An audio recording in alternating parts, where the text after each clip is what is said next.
the concept of anger, I think we have to think about the phases of anger. There are three phases of anger. One is somebody provokes me. I feel angry, okay?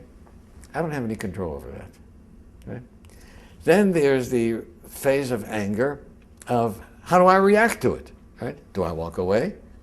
Do I respond? Do I punch the guy in the face? Do I call him with some nasty name? That's my reaction to anger. And then the other thing is, okay, I didn't have any choice to feeling angry when I was provoked. How long am I going to hold on to that anger? An hour? A day? 22 years? Right? So in order to keep things straight, I give these three phases three different names. The feeling of anger, I call anger. The reaction to anger, I call rage. And the hanging on to the anger is called resentment. Right? And then if you clarify it, I say, okay, I can do nothing about my feeling of anger other than perhaps take some things in perspective. Right? One of my father's teachings that helped me a great deal was that when somebody did something to my father which should have provoked anger, my father would say, you know, what he did was so foolish.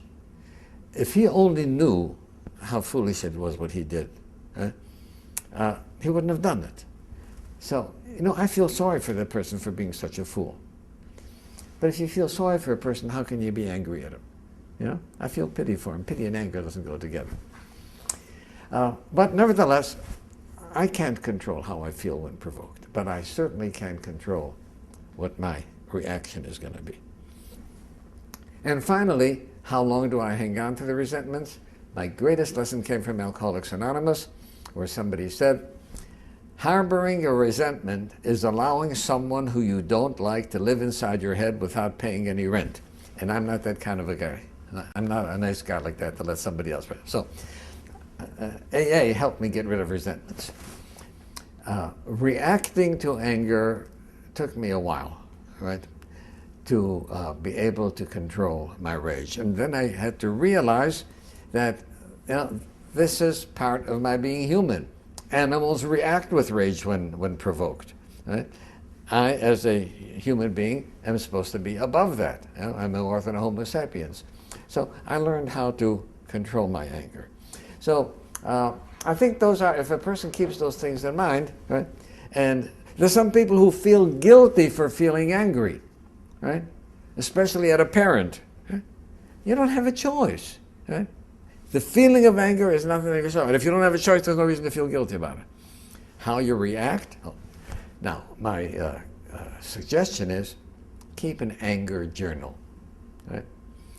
Here's what happened today. Right? Somebody did this, is that, and here's how I did. Right? Then at night, you see, at the time that I'm provoked, my thinking isn't clear because I'm under pressure to respond. But at night, when I look over what happened during the daytime, and I say, did I handle that in the best way possible? Right? Could I have done something better? And that becomes a lesson for the next time. Right? So I think keeping a journal about anger and how we respond to it is an excellent way of learning, because ultimately, if I am enraged, it doesn't hurt the other person as much as it hurts me.